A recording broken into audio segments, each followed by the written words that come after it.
आवतानी मैया रानी रुन झुन के खुश होई जाला मान जय जय सुन के। आवतानी मैया रानी रुन झुन के खुश होई जाला मान जय जय सुन के। बड़ी सुखवार मोरी मैया हो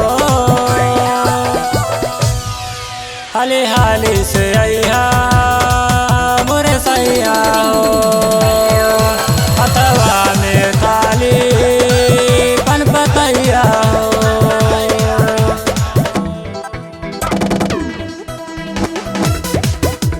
बोला बोला दुर्गा मैया की।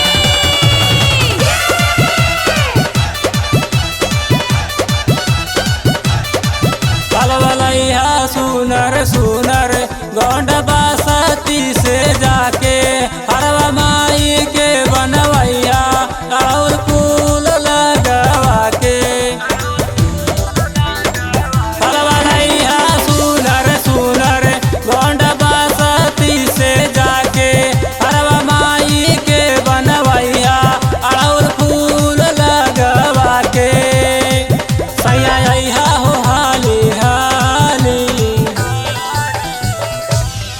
सैया पूजवा के थाली ले ले अइहा हो संगे लाली चुनरिया ले ले अइहा हो। बोला बोला पहाड़ा वाली मैया की।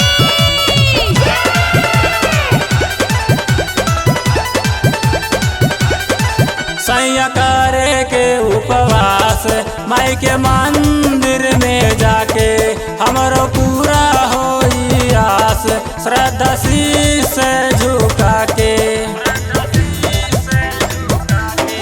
सैया करे के उपवास माई के मंदिर में जाके हमरो पूरा होई आस श्रद्धा शीश झुका के।